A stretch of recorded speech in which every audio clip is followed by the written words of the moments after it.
Ya, bagaimana cara menjadi seorang upasaka atau upasika yang benar?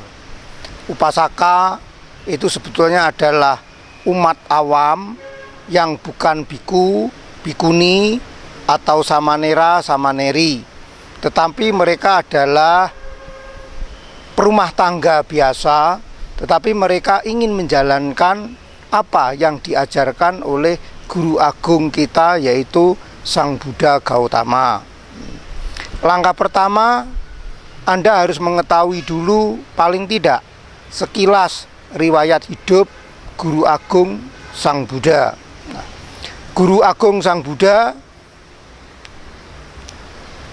adalah seorang pangeran yang namanya adalah Siddhartha, marganya adalah Gautama. Jadi Pangeran Siddhartha Gautama dilahirkan di negara Nepal sekarang ini, yaitu di kota Kapilavastu, dan ayahnya adalah Raja Suddhodana, ibunya adalah Dewi Maya. Nah, beliau Pangeran Siddhartha itu dilahirkan pada tahun 623 sebelum Masehi. Nah, kemudian dia secara singkat, setelah melihat 4 peristiwa ini, yaitu yang pertama adalah orang tua, kemudian orang sakit, yang ketiga adalah jasad atau orang meninggal, yang keempat adalah petapa.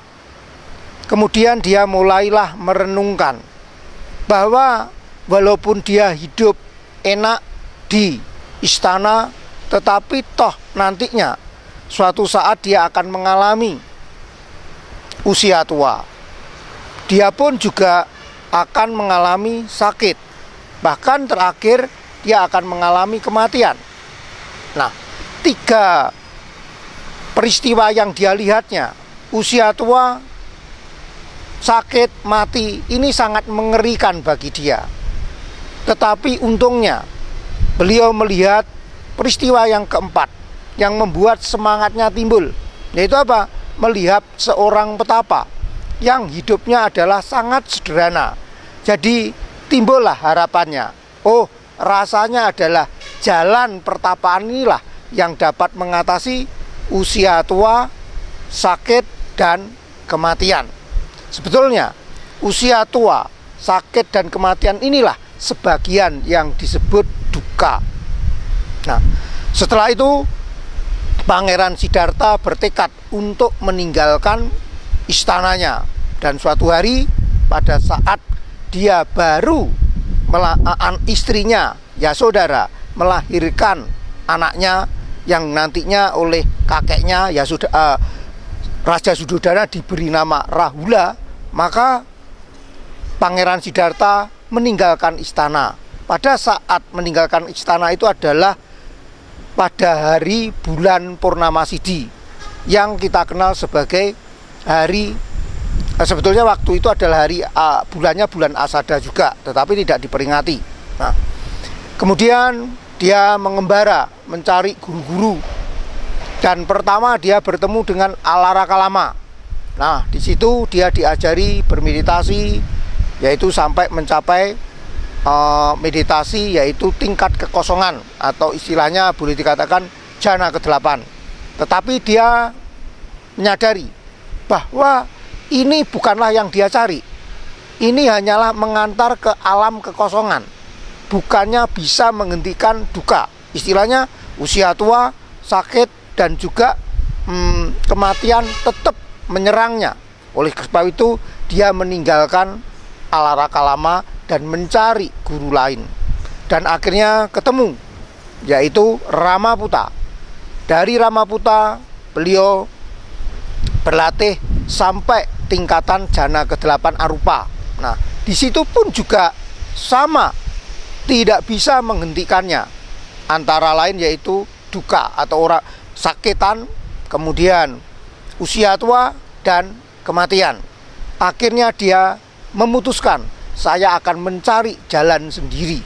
Nah, setelah dia bertapa, melakukan pertapaan yang saat itu sering dilakukan, yaitu pertapaan yang menyiksa diri. Karena anggapannya pada saat itu penderitaan ini disebabkan oleh jasmani. Oleh sebab itu jasmani itu harus dikalahkan. Dengan demikian jiwa ini supaya bebas dari raga, yaitu badan jasmani. Dengan demikian akan terbebaskan.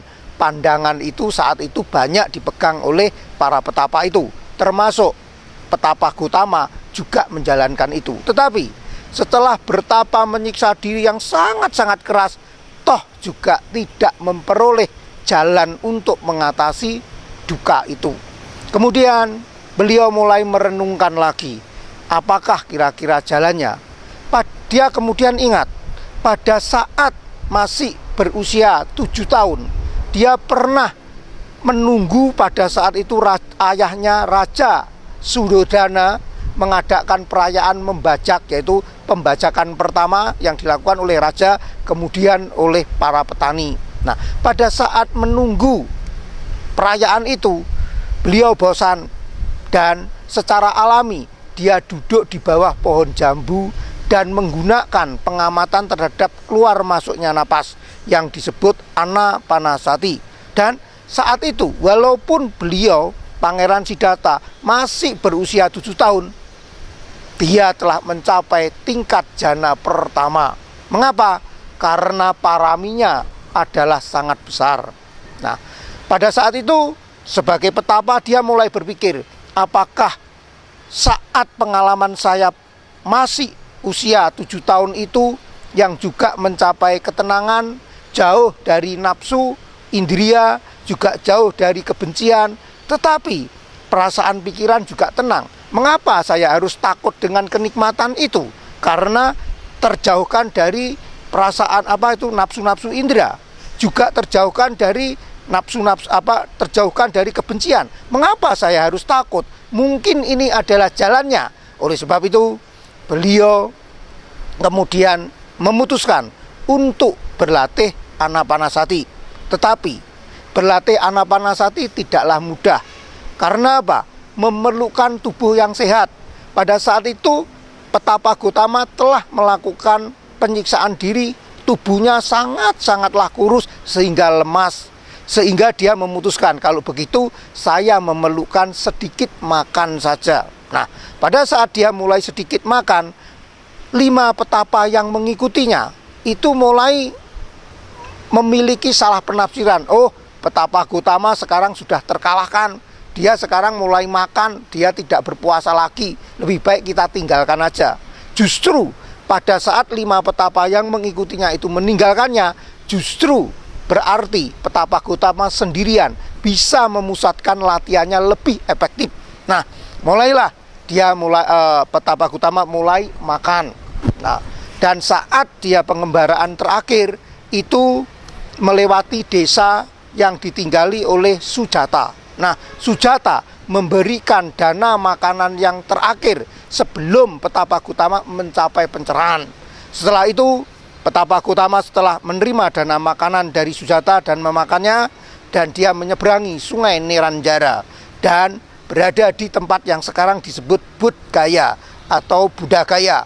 Dan dia mencari sebuah pohon, yaitu yang nantinya disebut pohon Bodhi. Dia duduk di situ menghadap ke arah timur dan mempersiapkan diri bermeditasi. Dan dia bertekad, kalau seumpama dalam keadaan saya bertekad untuk mencapai pencerahan ini, kalau saya belum mencapai, walaupun darahku mengering, kemudian otot-ototku hancur, tulangku remuk, aku tidak akan pergi dari tempat ini. Ini adalah tekad atau aditana yang sangat kuat. Oleh sebab itu, tekad adalah sangat perlu. Nah, setelah petapa Gotama bertekad dan dia mulai mengamati napas masuk, napas keluar, napas masuk, napas keluar, dan tidak lama kemudian dia mencapai ketenangan jana ke-1, jana kedua, jana ketiga, dan jana keempat. Setelah dia mencapai ketenangan jana keempat, maka dia mulailah Dengan kekuatan jana ini, dia menggunakan kekuatannya diarahkan untuk mengingat kehidupan-kehidupan masa lalunya. Beribu-ribu kelahiran, masa kelahiran telah dia ingat. Berpuluh-puluh lenyap dan hancurnya dunia, munculnya dunia telah diamatinya.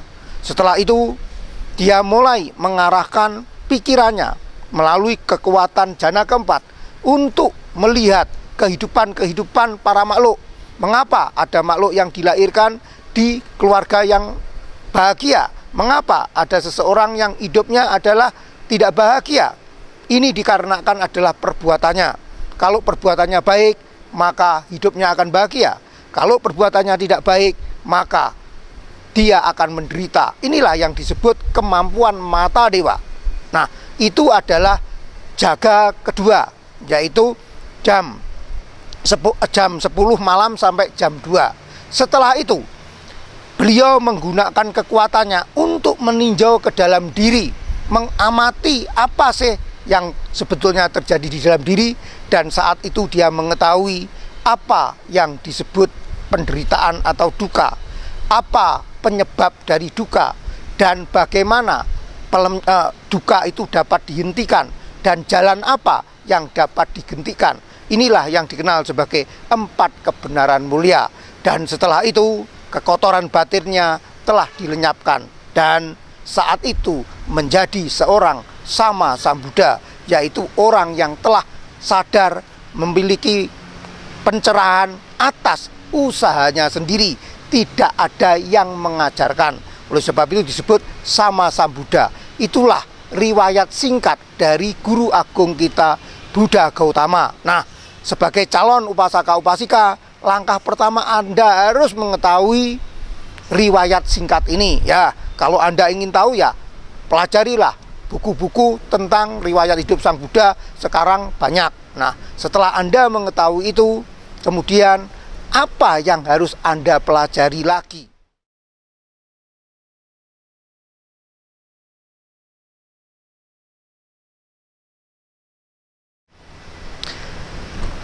Sang Buddha, kalau ketemu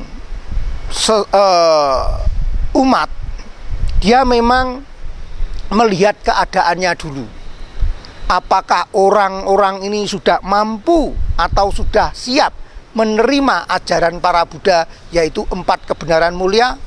Ternyata tidak. Ternyata Sang Buddha tidaklah selalu bertemu dengan umat kemudian mengajarkan 4 kebenaran mulia, tidak.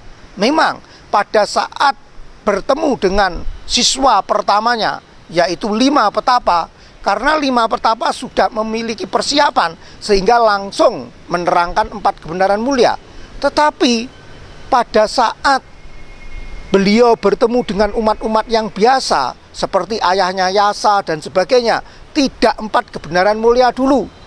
Mungkin kalau langsung diterangkan tentang 4 kebenaran mulia, langsung pada saat mendengar tentang duka, mungkin sudah tidak antusias mendengarkannya. Oleh sebab itu, Sang Buddha tidak langsung menerangkan 4 kebenaran mulia. Tetapi langkah pertama, Sang Buddha akan menerangkan, yaitu yang disebut dhamma bertingkat. Apakah dhamma bertingkat itu? Yang pertama adalah dana kata, yaitu apa? Manfaat berdana. Yang kedua adalah sila kata, yaitu apa? Manfaat melaksanakan kemoralan atau sila, yaitu Pancasila. Barulah yang ketiga, yaitu sagata kata.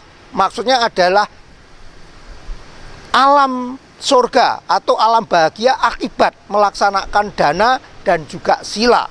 Nah, saya akan berusaha menerangkan 3 tingkatan ini dulu. Selanjutnya nanti. Yang pertama, dana kata, dan dilanjutkan sila kata dan sagata kata. Ini sebetulnya adalah cara Sang Buddha untuk menerangkan hukum kama. Hukum kama adalah hukum tentang perbuatan. Rumusan singkat dari hukum kama adalah barang siapa berbuat kebaikan, dia akan menuai berkah berupa kebahagiaan. Tetapi Kalau seseorang berbuat perbuatan tidak bajik atau merugikan, maka akibatnya apa? Dia menuai penderitaan. Jadi seperti kalau kita menanam biji, kalau bijinya itu baik, buahnya akan baik. Kalau bijinya jelek, maka buahnya atau tumbuhan itu pun juga jelek. Ini adalah pengertian singkat hukum karma. Jadi sekali lagi saya ulangi, hukum karma adalah hukum perbuatan, bahwa siapa yang berbuat kebajikan, dia akan menuai kebahagiaan. Barang siapa menanam perbuatan tidak bajik, maka dia akan menuai penderitaan. Ini adalah hukum karma. Nah, hukum karma ini dilaksanakan dengan bagaimana? Yaitu tadi, yang pertama, Sang Buddha menerangkan dahulu tentang dana kata. Mengapa menerangkan tentang dana? Dana adalah berderma, yaitu berbagi kepada orang-orang yang tidak mampu. Karena berdana ini bisa meningkatkan kesejahteraan seseorang. Nah, Sang Buddha memperhatikan umat-umatnya itu sejahtera tidak. Kalau dia lapar, bagaimana bisa belajar dhamma? Kalau ekonominya tidak mapan, bagaimana dia mau mempraktekkan dhamma dengan tenang? Oleh sebab itu, langkah pertama Sang Buddha menerangkan tentang dana kata. Supaya apa? Umatnya itu sejahtera, paling tidak tertolong. Dengan cara apa? Bukan pemberian dari atas, tetapi atas usaha sendiri, yaitu berdana, yaitu mau berbagi. Yaitu kalau misalkan kita melihat orang kelaparan, kalau kita memiliki kelebihan makanan atau cukup makanan yang kita bagi, kita bagikan. Kalau ada orang yang kedinginan, kita bisa membagikan pakaian. Atau dia kalau kedinginan tidak punya selimut, kita bisa memberikan. Jadi maksudnya adalah berbagi.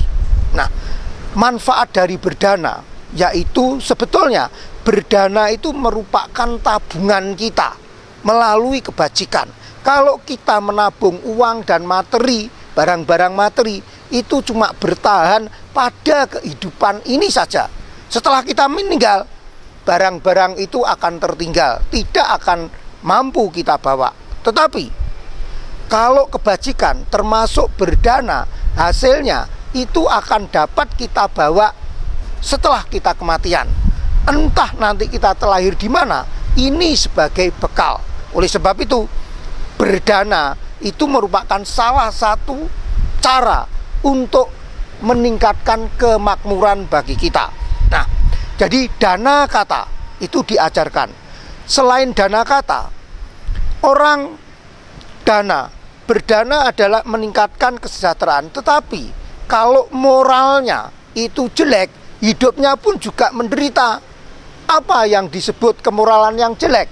Orang suka membunuh, menganiaya makhluk hidup, mencuri, atau mengambil barang orang lain yang bukan haknya, melakukan tindakan-tindakan asusila, berzina, memperkosa, sudah mempunyai istri yang cantik atau setia, suami yang setia, masih kurang puas, serong. Nah, itulah yang disebut tindakan asusila atau berzina. Tindakan yang keempat yaitu menjaga kata-kata yang benar, jujur. Yang kelima, mengendalikan diri dari penggunaan makanan minuman yang dapat melemahkan kesadaran. Dengan demikian, 5 inilah yang disebut melakukan tindakan sila. 5 pengendalian: mengendalikan diri dari membunuh, mengendalikan diri dari mencuri, mengendalikan diri dari berzina atau berbuat asusila, mengendalikan diri dari kata-kata yang tidak benar, dan mengendalikan diri dari menggunakan makanan minuman yang dapat melemahkan kesadaran. Barang siapa mau melaksanakan 5 pengendalian ini, dijamin dia di dunia ini akan menjadi damai di dalam dirinya, dan kesejahteraannya pun juga terjamin akan meningkat. Setelah meninggal, kalau dia meninggal, dia akan terlahir di surga. Oleh sebab itu, para upasaka upasika, laksanakanlah 2 ini, berdana supaya kesejahteraan Anda itu terjamin, tidak hanya pada kehidupan ini, tetapi pada jangka waktu yang sangat lama. Kemudian laksanakanlah sila. kalau Anda melaksanakan sila, maka Anda menjadi orang yang tidak penuh penyesalan. Dan pada saat mau meninggal, batin Anda menjadi tenang. Batin yang tenang inilah yang menyebabkan atau mengantar seseorang terlahir di alam surga. Nah, alam surga ini adalah sagata kata, yaitu yang keterangan yang ketiga tadi. Nah, di dalam Wimanawatu, yaitu kitab suci Wimana, diterangkan banyak sekali keindahan-keindahan di surga akibat orang-orang melakukan sila dan dana. Nah, secara singkat, kemudian Sang Buddha menerangkan yang disebut nanda kata. Maksudnya adalah kail kenikmatan indria. Nah, kenikmatan indria itu memang nikmat, tetapi di balik kenikmatan itu sebetulnya ada kail penderitaan. Nah, coba kalau Anda mau meneliti dan merenungkan sebenarnya kenikmatan yang kita peroleh dari panca indera itu tidaklah mudah. Kita pertama harus berusaha dulu. Kalau yang membuat nikmat itu menjadi banyak rebutan atau menjadi banyak peminatnya, kita pun juga berusaha untuk merebutnya kalau bisa mendapatkannya. Kalau tidak mendapatkannya, kita kecewa. Kalau sudah kita mendapatkannya, kita harus berusaha memeliharanya. Kalau tidak mampu, juga kita kecewa. Mencari gantinya ya kalau dapat, kalau tidak dapat akhirnya kecewa. Jadi kenikmatan indria, di balik itu ada kail, yaitu kekecewaan yang juga disebut penderitaan.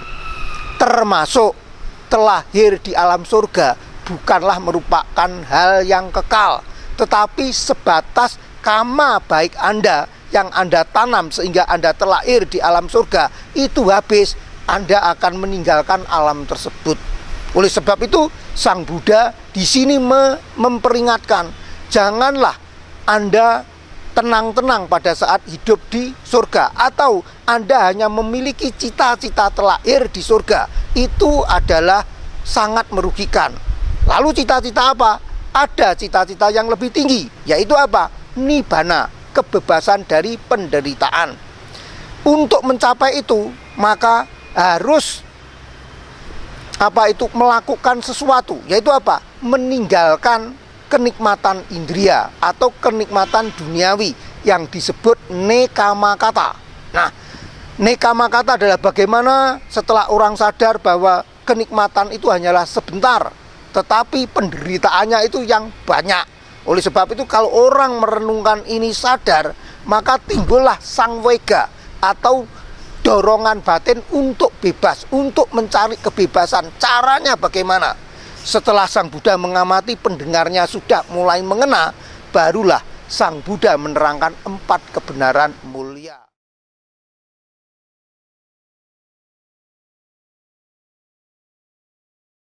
Dan akhirnya Sang Buddha menerangkan tentang nekama, yaitu meninggalkan kenikmatan-kenikmatan indria, yang terutama yang kasar dahulu.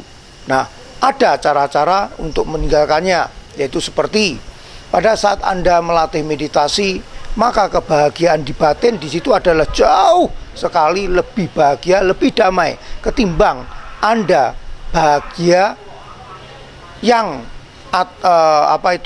didasarkan dari memperoleh atau berusaha dari materi-materi duniawi ini, atau yang menyokong menumbuhkan kebahagiaan Anda itu adalah materi. Itu adalah kalau dibandingkan dengan kenikmatan hasil ketenangan meditasi, itu jauh sekali. Nah, padahal kalau diteliti lagi bahwa kenikmatan meditasi, ketenangan meditasi itu diperoleh kalau kita bisa meninggalkan hal-hal yang lain. Hanya kita satu, memperhatikan objek yang saat itu digunakan. Kalau meditasinya adalah meditasi ketenangan, inilah yang disebut nekama. Setelah pendengarnya dilihat oleh Sang Buddha mulai tenang, mulai mengerti, dan sedikit demi sedikit mengalami ketenangan, maka Sang Buddha mulailah menerangkan ajaran Buddha, yaitu ajaran para Buddha, yaitu apa? 4 kebenaran mulia. Yang pertama adalah tentang duka, bahwa di alam semesta ini ada yang disebut duka. Duka adalah dari 2 kata bahasa Pali, duk dan ka, yang istilahnya adalah menekan. Jadi duka tidak hanya sekedar penderitaan, tetapi segala sesuatu yang kita alami sehingga merasa kita tertekan, kita tidak bebas, tidak puas, itu pun juga merupakan penderitaan, atau merupakan duka. Jadi duka tidak hanya sekedar penderitaan. Memang yang paling nyata itu adalah penderitaan, tetapi sebetulnya adalah segala sesuatu yang menekan. Dengan demikian semua makhluk hidup itu pasti terkena. Coba, orang kaya juga pernah menyesal, juga pernah jengkel. Janganlah Anda mengira bahwa pejabat-pejabat tinggi itu hidupnya enak. Ya memang enak kalau kita pandang, tetapi beban mereka itu sangat besar. Presiden juga begitu, selalu dituntut untuk menyelesaikan masalah seperti harga BBM yang baru-baru ini dan sebagainya. Itu tidaklah mudah. Nah, dan semua itu pasti dialami oleh semuanya. Oleh karena itu Sang Buddha mengatakan bahwa kebenaran yang pertama itu adalah tentang duka. Dan apa duka itu? Di situ pun juga diterangkan, kelahiran merupakan duka. Mengapa kelahiran disebut duka? Anda mungkin heran, kalau kita menerima seseorang yang bayi atau apa yang baru lahir, mestinya kan keluarganya adalah bahagia. Ya memang benar, kalau hanya dilihat di situ. Tetapi kalau Anda merenungkan lebih dalam lagi, coba tanyakan kepada ibu-ibu yang melahirkan itu, pada saat melahirkan itu menderita atau tidak. Nah, dan jika pada saat Anda merenungkan sungguh-sungguh, bayi yang saat dilahirkan itu pasti menangis. Kalau tidak menangis, sama dokternya atau perawatnya itu akan dipukul-pukul. Pada saat pantatnya dipukul-pukul, tidak sakit itu, supaya bernapas. Nah, kemudian penyakit. Selama kita hidup, pastilah semuanya merasa sakit. Paling tidak, kalau Anda merasa kelaparan, perut Anda lapar, itu tidak sakit. Nah, itu pun juga merupakan penderitaan. Jadi selamanya makhluk hidup, kalau hidup itu pasti memerlukan makanan. Nah, kalau memerlukan makanan juga pasti pernah lapar. Kalau tidak lapar, kekenyangan pun juga sakit kan? Coba, kalau Anda kekenyangan, berdiri pun juga sulit, jalan pun juga sulit. Lalu haus pun juga merasakan sakit. Jadi sakit di sini sebetulnya kalau Anda bayangkan sakit-sakit yang berkenaan tubuh secara alami itu adalah wajar. Karena itu wajar disebutkan bahwa di dalam semesta ini ada yang disebut duka. Kemudian masa tua. Orang-orang yang tua itu coba dilihat, jalannya pun juga sudah sulit, tertatih-tatih, pandangannya pun juga kurang, pendengarannya pun juga kurang. Saat indria-indria sudah mulai berkurang, Anda nanti terutama yang masih muda akan merasakan betapa sulitnya hidup sebagai orang yang sudah tua. Apalagi yang merawatnya sungguh menjadi beban, bisa pusing 7 keliling coba. Atau oma, opa, perlu ini, apa ya? Tadi sudah makan belum oma, opa? Belum lah, padahal sudah baru diberi makan. Mereka mengatakan tidak. Nah, di sini memerlukan kesabaran. Nah, orang yang tidak sabar itu pun juga merupakan penderitaan bagi si yang tidak sabar. Nah, apalagi mengalami kematian. Mengalami kematian kebanyakan semua makhluk termasuk manusia yang tidak menyadari atau sebagian besar pasti merasa takut, cemas. Mengapa? Karena mereka tidak mengetahui setelah mati ini bagaimana keadaannya secara nyata, dan apakah benar bahwa setelah kematian itu ada alam lain seperti surga dan sebagainya. Nah, inilah yang membuat seseorang itu menjadi takut dan tidak jelas. Singkatnya, sebelumnya itu berkenaan dengan proses hidup kita dari lahir, kemudian usia tua, kemudian kematian. Nah, dalam perjalanannya hidup kita juga kita mengalami kalau kita berkumpul dengan orang-orang yang tidak senangi, itu bagaimana? Senang apa tidak? Pasti tidak senang kan? Nah, pada saat perasaan kita tidak senang tertekan, itu juga merupakan duka. Juga demikian sebaliknya, kalau kita berpisah dengan orang yang kita cintai, itu pun juga merupakan perasaan yang tidak enak, walaupun pisahnya hanya sementara, yang disebut rindu. Rindu itu apakah enak? Tidak enak. Nah, itulah yang disebut penderitaan. Nah, kemudian yang lebih penting lagi, kalau kita tidak memperoleh apa yang kita cita-citakan atau yang kita inginkan, otomatis kecewa. Kekecewaan itu juga merupakan penderitaan. Jadi di sini tidak hanya penderitaan fisik, tetapi penderitaan mental. Justru Sang Buddha ingin memberi obat kepada kita untuk mengatasi penderitaan mental. Nah, oleh sebab itu, singkatnya di dalam kebenaran yang pertama dikatakan, yaitu bahwa duka itu sebetulnya adalah kemelekatan terhadap pancakanda. Apakah pancakanda itu? Panca adalah 5, kanda itu adalah kelompok. Nah, 5 kelompok. 5 kelompok apa? Yang pertama adalah kelompok tubuh atau yang disebut rupa kanda. Rupa dalam bahasa Pali maksudnya adalah bentuk. Untuk kita adalah tubuh. Tubuh kita kan tampak, bisa dipegang, kemudian ya bisa dilihat dan sebagainya, karena itu disebut rupa. Ini pun juga terdiri dari kelompok. Mengapa disebut kelompok? Coba, tubuh kita kan terdiri dari ada rambut kepala, ada bulu badan, ada kuku, ada gigi, ada tulang, ada darah, ada otot, ada daging. Daging pun juga bentuknya berbeda-beda, usus dan sebagainya. Oleh sebab itu disebut kelompok. Jantung, hati dan sebagainya, mereka itu semuanya memiliki fungsi sendiri-sendiri. Oleh sebab itu disebut kelompok. Kalau salah satu aja kerjanya terganggu, maka terjadilah gejala-gejala yang tidak mengenakan, yang kita sebut sakit. Nah, kalau sakitnya parah sehingga fungsi atau kerja dari organ itu tidak bekerja, maka terjadilah kematian bagi kita. Nah, itulah yang disebut kematian. Oleh sebab itu rupa di sini disebut kelompok.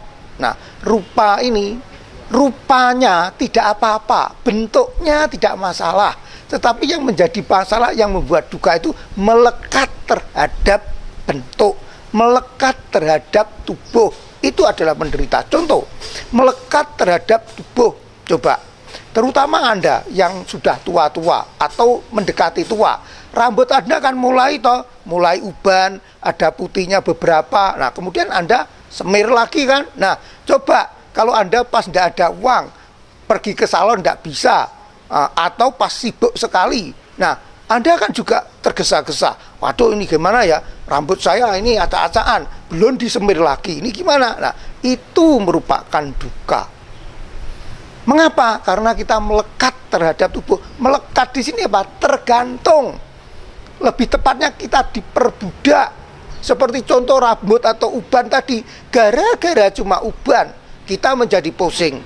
Kalau ubannya masih sedikit, kita cabuti saja ubannya 1-2. Nah, pada saat uban Anda dicabut itu loh, sakit enggak? Nah, kalau Anda merenungkan dengan sesungguhnya, sakit kan pada saat dicabut. Nah, kalau uban Anda 10, berapa kali Anda menderita? Nah, ini perlu dicamkan. Mengapa? Karena kita tergantung kepada rupa, yaitu tubuh kita, yang disebut kemelekatan. Nah, yang kedua adalah kelompok wedana atau wedana kanda. Wedana adalah perasaan. Perasaan di sini yang kita kenal ada 3 macam. Perasaan menyenangkan atau suka, perasaan yang tidak menyenangkan termasuk perasaan sakit dan sebagainya, kejang dan sebagainya, itu merupakan perasaan yang tidak menyenangkan yang disebut dukkha wedana. Yang ketiga adalah perasaan netral. Nah, perasaan netral adalah perubahan dari suka maupun duka.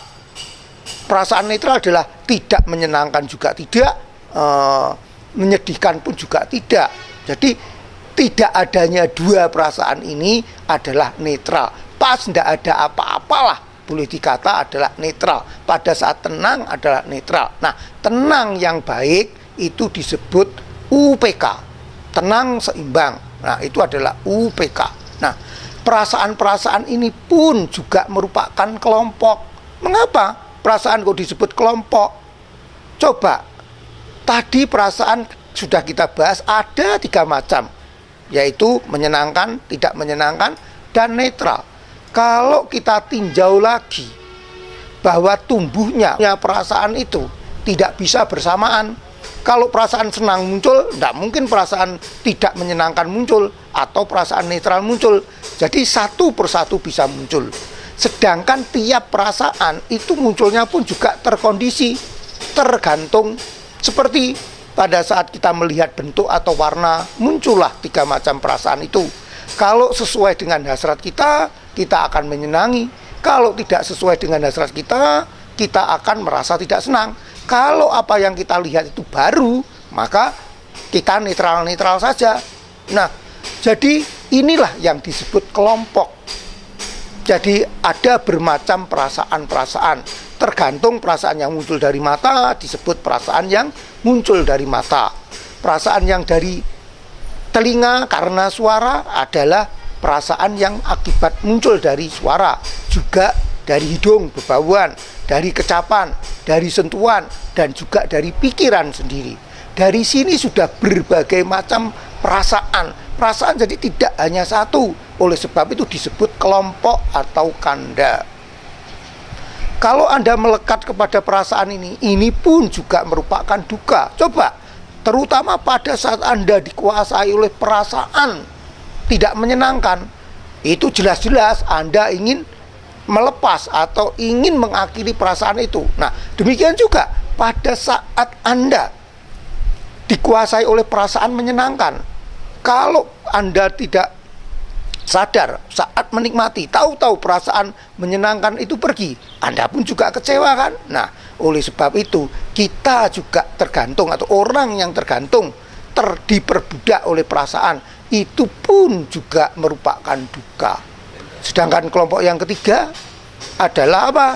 Yang disebut sanya atau ingatan atau pencerapan. Nah, pencerapan juga disebut kelompok. Coba, ada ingatan yang lalu, juga masa lalu kan juga banyak sekali toh.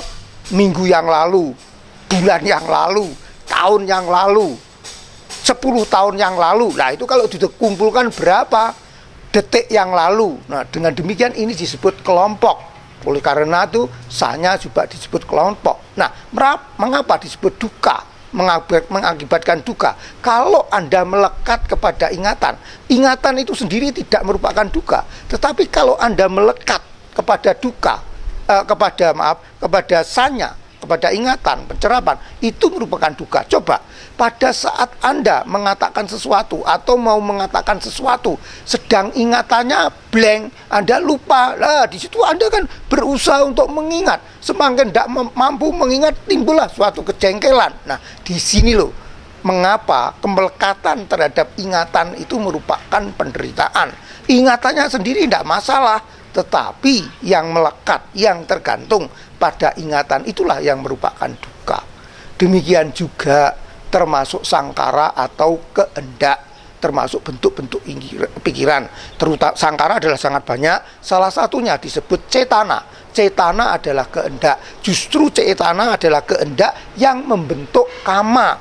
Nah, cetana ini timbulnya bisa dari pikiran, yaitu berupa perencanaan, berupa ucapan, berupa perbuatan. Nah, kalau cetananya itu keinginan kita tidak kesampaian, jelas menimbulkan duka toh. Nah, keinginan Anda mungkin tidak apa-apa, tetapi kemelekatan kepada keinginan itu loh yang membuat duka. Anda misalkan ingin punya mobil tidak masalah. Tetapi untuk mencapai memperoleh mobil itu misalkan kalau tidak kesampaian, kemudian Anda timbul misalkan kok sudah menabung sekian lama kita tidak dapat ini gimana ini.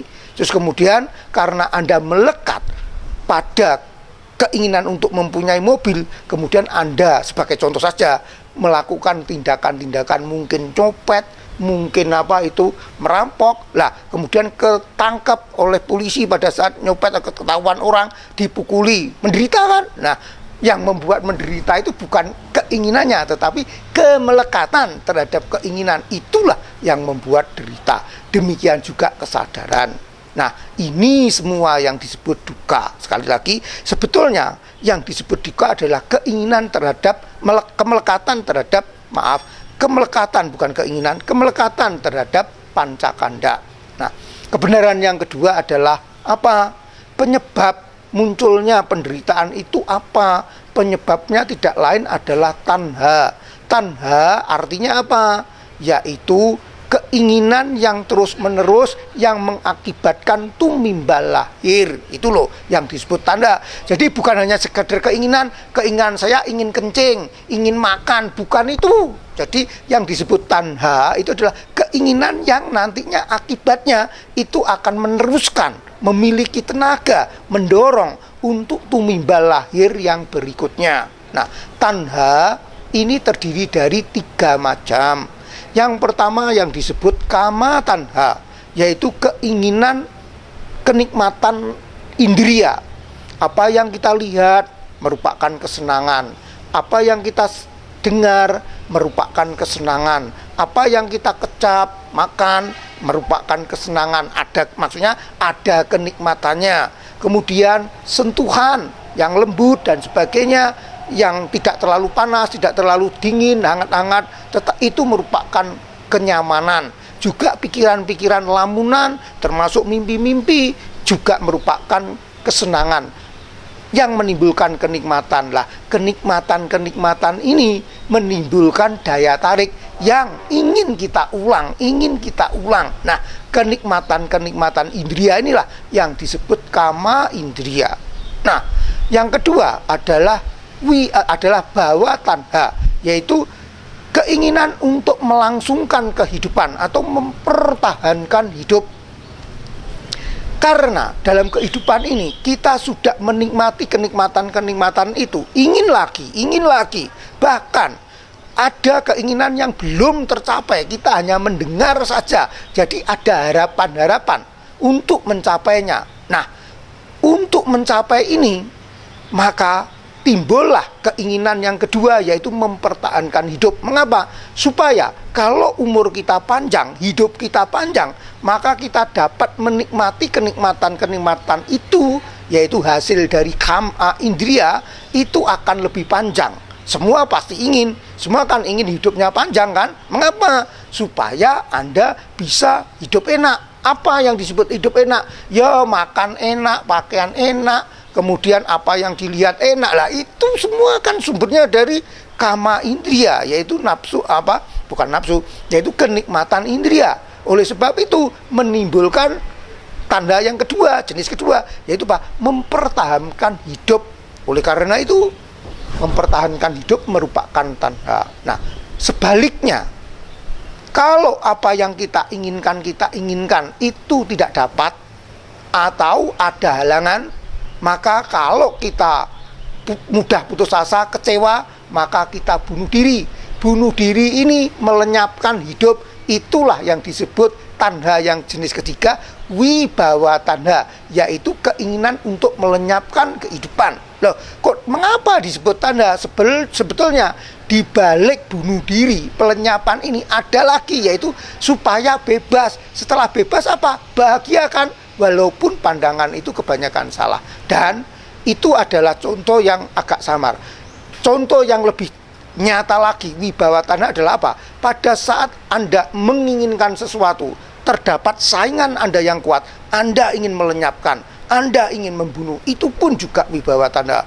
Contoh-contoh persaingan politik kekuasaan, kan banyak atau di situ, seperti raja-raja atau pemerintah kekuasaan, kudeta, dibunuh aja, lenyapkan saja. Nah, melenyapkan walaupun itu orang lain, itu dikarenakan keinginan wibawa tanha yang secara nyata adalah itu. Jadi inilah penyebab dari penderitaan, yaitu 3 jenis tanha. Kama tanha, yaitu nafsu indri, kenikmatan indria Yang kedua adalah wibawa tanda nafsu untuk mempertahankan hidup. Yang ketiga adalah bawa tanda. Yang ketiga adalah wibawa tanda nafsu untuk meniadakan hidup untuk memperoleh kebahagiaan. Kesunyataan yang ketiga adalah tentang bahwa duka ini dapat diatasi atau dapat dilenyapkan. Mengapa demikian? Yaitu selama di dalam tubuh kita itu ada kekotoran batin, yaitu ketidaktahuan, kemudian keserakahan dan kedengkian, maka tanha itu tidak akan habis-habis. Kalau tiga ini dapat dilenyapkan, maka penderitaan itu tidak akan terjadi pada kita. Ini loh yang disebut duka niroda, kesunyataan yang ketiga. Sedangkan kebenaran yang keempat adalah jalan untuk mengatasi duka yang disebut maga, yaitu jalan untuk menghentikan duka yang terdiri dari 8 faktor. Maksudnya bukan 8 jalan, tetapi satu jalan yang memiliki 8 faktor. Seumpamanya ada jalan raya, jalannya satu, tetapi memiliki faktor-faktor yang jumlahnya 8. Ada batu-batu kecil atau kerikil, ada batu-batu besar untuk landasannya, ada aspalnya untuk pelekatnya, kemudian pasir dan sebagainya. Lah itu semua faktor-faktor yang berbeda. Dimisalkan kalau jalan ini 8 jadi satu. Kalau tidak jelas, misalkan kendaraan, ada bannya, ada setirnya, ada asnya, ada mesinnya, ada jok dudukannya, itu semua jadi kesatuan. Oleh sebab itu jalan utama berfaktor 8 bukan 8 jalan yang saling berpencar, tetapi satu jalan, tetapi memiliki 8 faktor. Apa 8 faktor itu? Yang pertama adalah yang disebut sama diti. Sama adalah benar, diti adalah pandangan.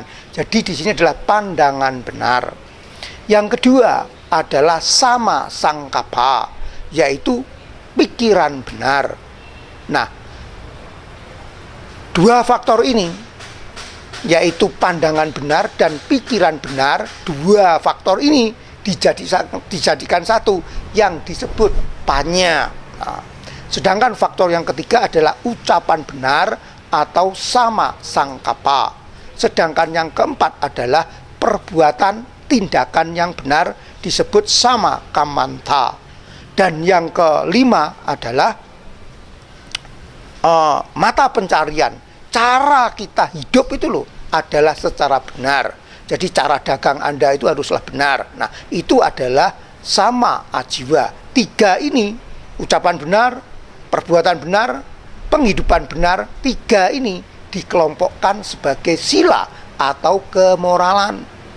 Sedangkan faktor yang keenam yang disebut usaha benar atau semangat yang benar, yaitu sama wayama. Sedangkan faktor ketujuh yaitu kesadaran. Kita akan memiliki kesadaran, menyadari ini, menyadari itu. Yang benar itu disebut sati. Nah, kemudian faktor ke-8 yang terakhir yaitu konsentrasi yang benar, itu disebut sama sampadi. Nah, tiga faktor ke-6, ke-7 dan ke-8 ini disebut samadhi. Nah, jadi 8 faktor itu bisa dikelompokkan menjadi 3 kelompok. Yang 1, 2 tadi disebutkan panya. Yang 3, 4, 5 dikelompokkan sebagai sila. Sedangkan sisanya adalah samadhi. Nah, dengan demikian kita memiliki 3 latihan: sila, samadhi, dan panya. Sila adalah kemoralan, samadhi adalah ketenangan pikiran, panya adalah kebijaksanaan. Lalu silanya itu apa? Ya, untuk umat awam yaitu Pancasila. Tetapi yang termasuk ucapan benar yaitu musawada, sila musawada wiramani sikap padang samadhyami, yaitu sila yang keempat. Sedangkan perbuatan benarnya yang mana? Ya, sisanya menghindari membunuh, menghindari mencuri, menghindari berzina, dan menghindari menggunakan makanan minuman yang dapat melemahkan kesadaran. Itu disebut sila. Kemudian pada hari-hari tertentu, pada hari-hari uposata, Anda bisa melaksanakan atasila. Jadi ada atasila, ada dasasila. Nah, pada hari-hari tertentu Anda silahkan melaksanakan 8 sila. Jadi dari 5 sila, sila ketiga yang kame sumicacara itu diganti abrahmacarya. Abrahmacarya adalah apa? Pada hari uposata itu Anda tidak melakukan hubungan suami istri atau hubungan kelamin. Nah, oleh karena itu disebut abrahmacarya. Sedangkan sila lainnya tetap. Kemudian ditambah sila yang keenam yang disebut wikala bujana, yaitu tidak makan lewat tengah hari. Sedangkan sila yang berikutnya yang ketujuh yaitu apa? Untuk hari itu loh, untuk hari uposata itu tidak menari, tidak menyanyi, dan juga pergi melihat tontonan-tontonan untuk memuaskan indria kita. Di samping itu, yaitu menahan diri untuk menghias diri, yaitu make up dan sebagainya, untuk mempercantik diri, tetapi menjaga kebersihan, mandi tetap. Nah, kemudian yang kedelapan adalah apa? Tidur dan duduk di tempat yang rendah. Maksudnya apa? Tidur dan duduk di tempat yang sederhana, tidak memanjakan tubuh kita. Ini adalah atasila. Nah, sedangkan seseorang yang silanya itu murni atau kuat, selalu dijaga, maka bagi umat yang melaksanakannya tidak terjadi suatu penyesalan. Dengan demikian Anda menjadi tenang. Juga orang yang melaksanakan sila tidak banyak musuhnya, justru sebaliknya akan menambah teman. Dengan demikian kehidupan Anda itu menjadi tenang dan damai. Karena kehidupan Anda tenang dan damai, tidak penuh penyesalan, otomatis pikiran Anda itu kalau memikirkan sesuatu cepat tenangnya. Ini adalah syarat untuk meditasi. Nah, jadi sila menunjang untuk ketenangan batin. Jadi orang yang silanya baik, belajar meditasi untuk menenangkan pikiran, itu menjadi cepat tenangnya. Nah, untuk Anda bagaimana meditasinya? Anda menenangkan pikiran dengan menggunakan objek, yaitu apa? Sekedar mengamati napas masuk, napas keluar secara alami. Sekedar hanya mengamati saja napas masuk, napas keluar secara alami. Kalau Anda tidak mampu karena banyak pikiran-pikiran yang mengganggu atau melayang atau melamun, Anda bisa mencatat atau menghitung. Kalau mencatat sekedar begini aja, pada saat menarik napas secara alami catat, yaitu masuk. Pada saat menghembuskan napas keluar, sekedar catat keluar. Sekedar mencatat masuk keluar, itu pun juga sudah bisa. Kalau menghitung bagaimana caranya? Pada saat menarik napas masuk, kemudian menghembuskan napas keluar, satu putaran ini dihitung 1. Tarik napas masuk lagi, keluar napas keluar, hembuskan napas keluar, hitung 2. Tarik lagi, hembuskan lagi 3 sampai 10. Jangan lewat terus, tetapi diulang lagi dari 1. Atau Anda sekedar mencatat dengan penggunaan budo bisa. Pada saat menarik napas bud, pada saat menghembuskan napas do, budo. Dengan memiliki 2 suku kata budo, Anda bisa bermeditasi baik duduk maupun jalan. Pada saat jalan, langkah kanan bud, langkah kiri do, budo. Pada saat Anda menyapu, saat mengangkat sapu bud, saat mengayunkan sapu do, apapun yang Anda lakukan bisa. Jadi meditasi bukan hanya cuma duduk seperti patung, enggak. Tetapi meditasi ada 4 posisi. Duduk, berdiri, jalan, dan berbaring. Bukan tidur, berbaring. Nah, kalau Anda bisa meditasi dalam 4 posisi, lah kalau ini digabungkan berarti selama 24 jam asal Anda tidak tidur, Anda bisa bermeditasi. Kalau duduk capek bagaimana? Berdiri. Berdiri capek bagaimana? Jalan. Jalan capek bagaimana? Berbaring. Nah, dengan demikian Anda bisa melakukan. Bahkan tidak hanya diem saja. Pada saat melakukan aktivitas pekerjaan, itu kalau Anda perhatikan, itu pun juga merupakan meditasi. Jadi meditasi sebetulnya adalah apa? Menyadari apa yang saat itu Anda lakukan. Ini loh yang disebut sadar saat ini atau sati sampajanya. Dengan Anda selalu sadar apa yang Anda lakukan tambahlah perhatian. Itu adalah kunci daripada meditasi atau samadhi. Nah, orang yang selalu perhatian, maka batinnya menjadi tenang. Nah, ketenangan ini memiliki kekuatan, yaitu kemampuan. Apa?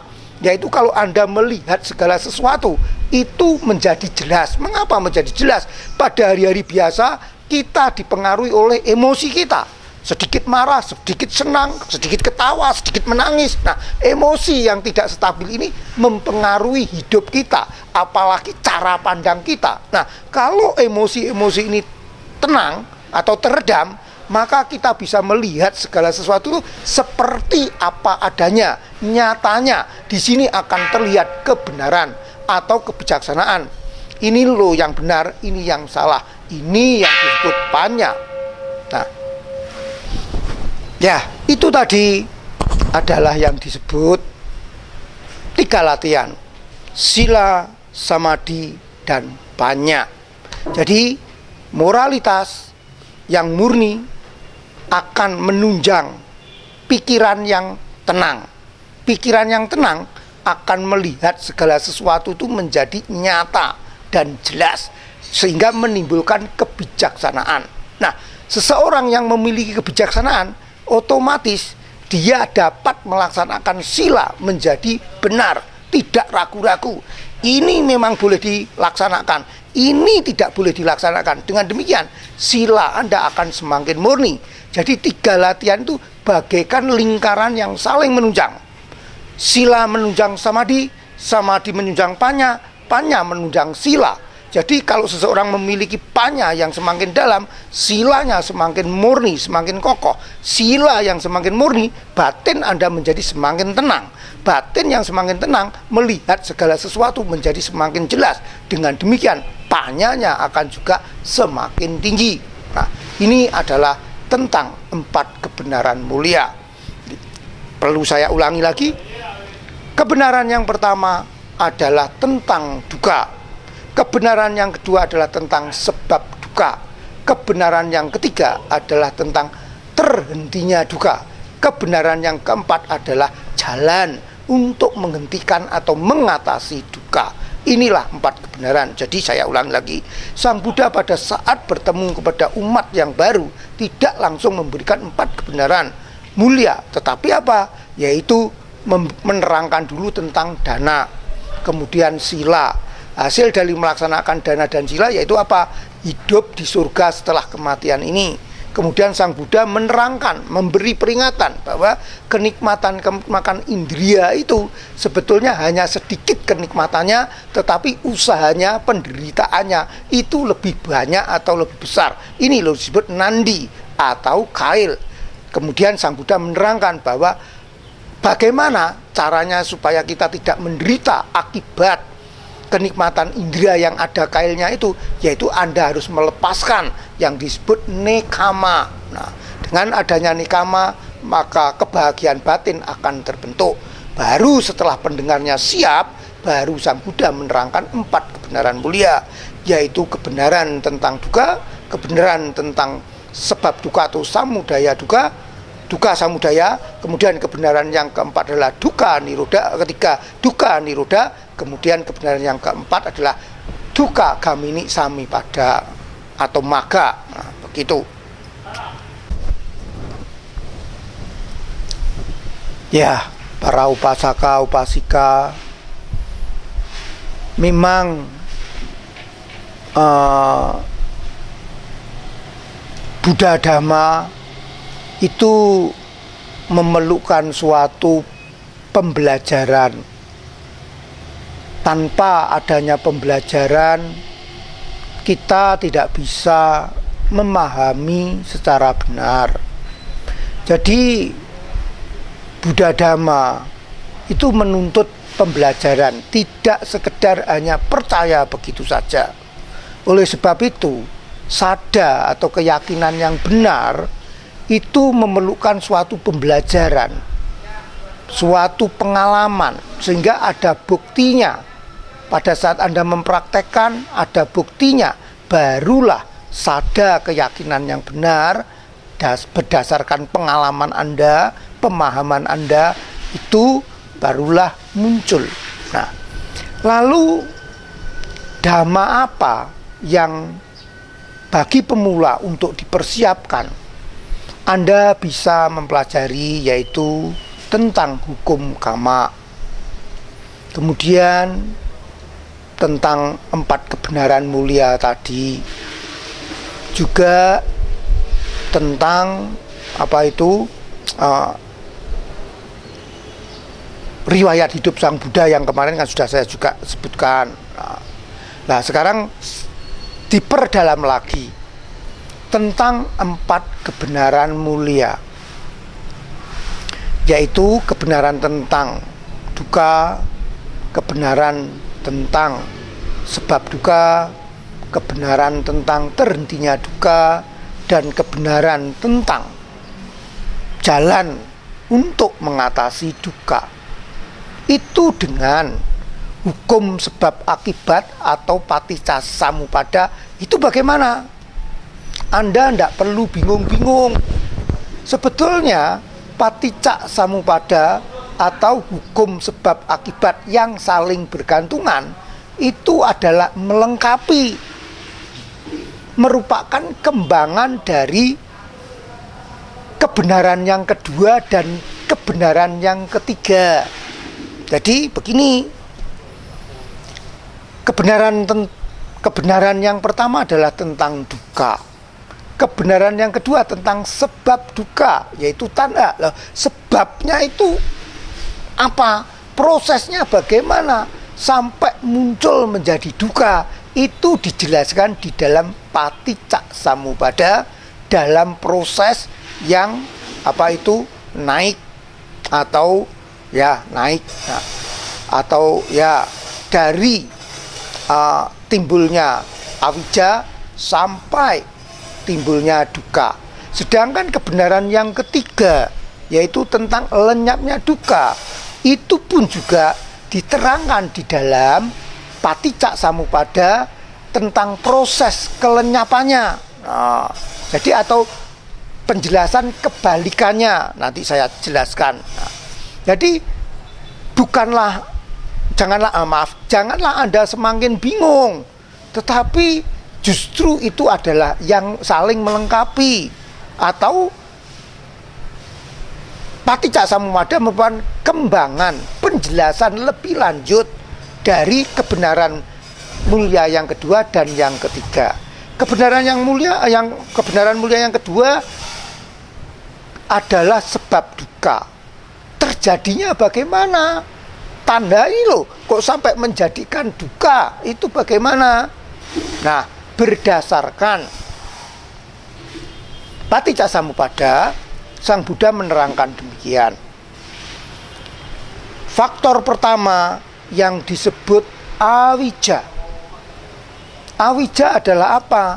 Tidak mengetahui, atau juga disebut kebodohan. Bodoh tentang apa? Bodoh karena tidak mengetahui hukum 4 kebenaran hukum alam, yaitu yang menerangkan tentang 4 kebenaran mulia. Jadi avijja itu apa? Avijja itu adalah tidak mengenal 4 kebenaran mulia, yaitu kebenaran tentang duka, kebenaran tentang sebab duka, kebenaran tentang berakhirnya duka, dan kebenaran tentang jalan untuk mengatasi duka. Nah, karena avijja ini mengondisikan atau memunculkan tindakan-tindakan kama melalui apa? Melalui pemikiran, melalui ucapan, dan juga melalui tindakan-tindakan fisik. Karena tidak tahunya 4 kebenaran ini, maka dia melakukan apa? Melakukan tindakan-tindakan aku salah kama dan ku salah kama. Apa itu aku salah kama dan ku salah kama? Aku salah kama adalah tindakan-tindakan yang akibatnya merugikan atau tindakan yang tidak baik. Ku salah itu baik, aku salah adalah tidak baik. Nah, maksudnya apa yang dilakukan itu akibatnya merugikan orang lain maupun diri sendiri. Contohnya, ada seseorang menganiaya makhluk hidup, mungkin kudanya tidak mau menarik kereta, kemudian dicambuk dengan keras-keras. Nah, itu kan melukai. atau berburu dan sebagainya, membohongi orang dan sebagainya, mencuri, itu adalah aku salah, tindakan yang tidak baik. Mengapa? Diakibatkan ketidaktahuan tentang 4 kebenaran mulia. Nah, sedangkan kusala kama juga mengakibatkan kama juga apa? Yaitu terlahir di alam bahagia, yaitu surga. Tadi kan sudah dijelaskan bahwa terlahir di surga bukanlah kekal, tetapi ada berakhirnya. Nah, kalau sudah berakhir di alam surga, kalau kamanya yang dibuat itu sebelumnya atau saat hidup sebagai dewa itu adalah tidak mendukung, maka dia akan bisa merosot, bisa terlahir di alam apaya atau neraka. Nah, kalau perbuatannya itu baik dan itu bisa menunjang, maka dia bisa terlahir di alam surga yang tingkatannya lebih tinggi. Nah, mungkin Anda agak bingung loh, kok bisa ada surga yang agak rendah, agak tinggi. Nah, ini saya perlu menerangkan sedikit, yaitu berdasarkan pandangan Buddhis, alam semesta ini terdiri dari 31 alam. Yang 4 yaitu alam menderita yang disebut apaya. 1 adalah alam neraka. Ya jelas alam neraka, namanya neraka adalah tidak menyenangkan. Yang kedua adalah alam binatang. Binatang jelas Anda mengetahui kan, hidupnya tidak menyenangkan, serba dikuasai oleh ketakutan. Kalau ada suara kresek kita jalan itu sudah, baik anjing atau kucing yang tidurnya langsung dia akan lari. Ular pun yang kita takuti, sebetulnya dia itu justru takut dengan suara. Anda jalan dengan keras suara duk duk duk, langsung ular itu akan pergi. Nah, kemudian yang ketiga adalah alam peta. Peta adalah makhluk yang kelaparan. Memang terjemahnya adalah setan kelaparan, tetapi kalau mengatakan setan nanti salah arti. Jadi makhluk halus yang dalam keadaan selalu kekurangan, yaitu kelaparan, peta.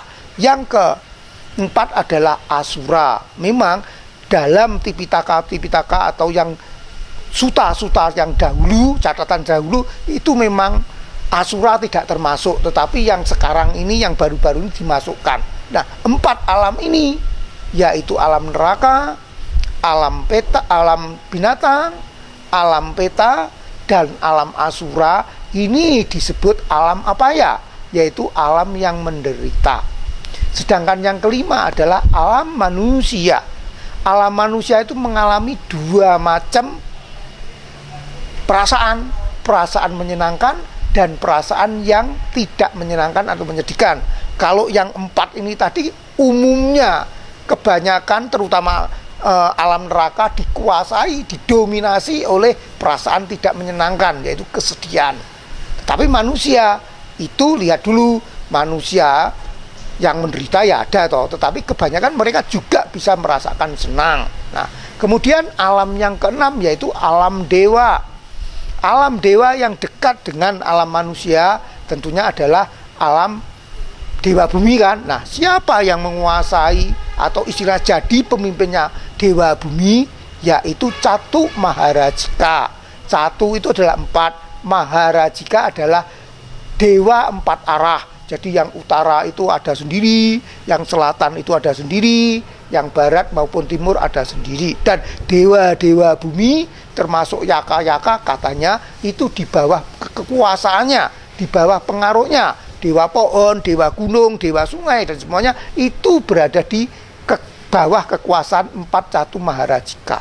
Nah, berdasarkan suta, di alam Catu Maharajika itu 1 hari 1 malamnya sana itu memakan waktu 50 tahun waktu manusia. Bayangkan, sangat panjang kan usia mereka.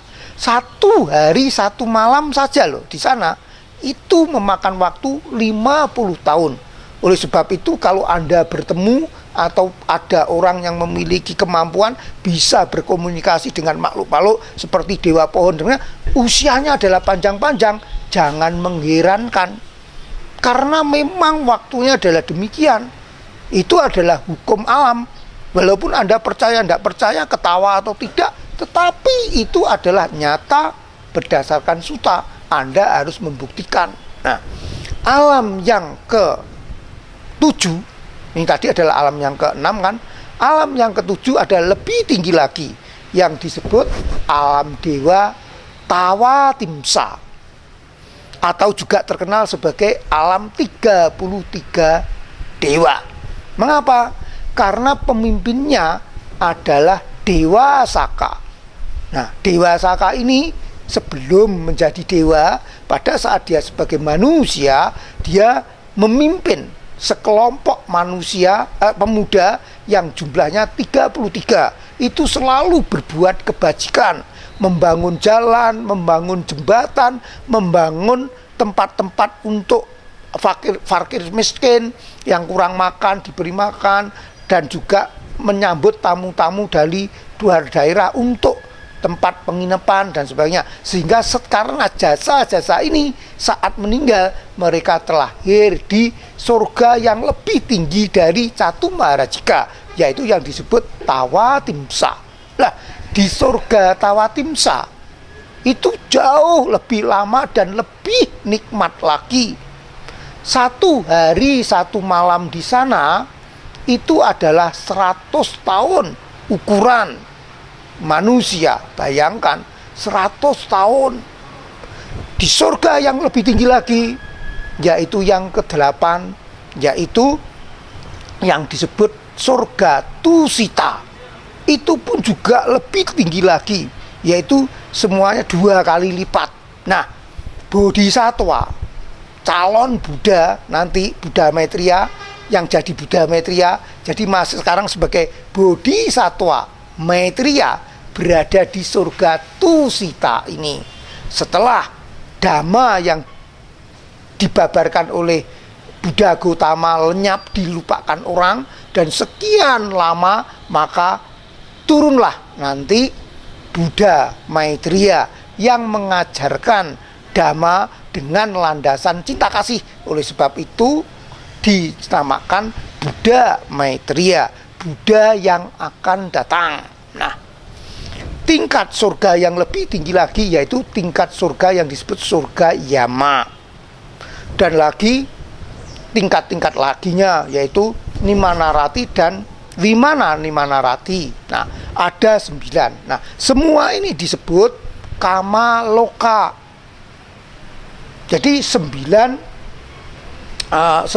alam dewa ditambah dengan semuanya ada ya, sebentar bantu hitung. Neraka, kemudian binatang, peta, asura, manusia, Catu Maharajika, kemudian Tawatimsa, Tusita, Yama, Nimanarati, dan pembantunya tadi ya, Banti lupa bahasa palingnya. Nah, ada 11. Nah, ada 11. Nah, 11 ini disebut Kamaloka. Mengapa disebut Kamaloka? Karena mereka masih dikuasai oleh nafsu indria. Walaupun alam dewa tubuhnya adalah tubuh halus, tidak seperti manusia dan binatang, tubuhnya kasar. Nah, jadi tubuh makhluk di alam neraka dan alam peta dan alam surga sampai yang ke-9 tadi adalah apa? Yaitu makhluk-makhluk yang badannya halus tetapi masih dikuasai oleh nafsu, yaitu kama. Oleh sebab itu dewa-dewa masih memiliki istri atau suami, yaitu dewa dan dewi dan sebagainya. Nah, alam selanjutnya yaitu ada yang disebut alam Brahma, yang jumlahnya adalah 16. Jadi tingkatan-tingkatannya ada 16. Mengapa ada 16? Karena pada saat seseorang melatih mengembangkan batin untuk bermeditasi, itu mencapai ketenangan ada 4 tingkatan yang disebut jana pertama, kemudian jana kedua, jana ketiga, dan jana keempat. Nah, jana pertama tergantung kedalamannya, ini dapat terlahir di 4 alam Brahma tingkat rendah. Kemudian jana 2 ada 4 tingkat lagi, jana ketiga 4 3 lagi, jana keempat 4 3 lagi. Jadi jumlahnya ada 16 tingkat Brahma. 16 tingkat Brahma ditambah 11 berarti menjadi berapa? 27. 27 ditambah 4 arupa loka. Namanya arupa loka, yaitu alam yang di sana tubuh jasmani kasarnya tidak ada, tetapi yang banyak didominasi oleh batin atau pikiran. Karena itu disebut arupa loka. Yaitu apa? Mereka yang mengembangkan meditasi dengan pikirannya, yaitu mencerap atau menggunakan objek, yaitu ruangan tak terbatas, pikiran atau kesadaran tak terbatas, kekosongan, dan ada ataupun tidak adanya kesadaran. Jadi ada 4 ini terlahir di alam yang disebut arupa loka.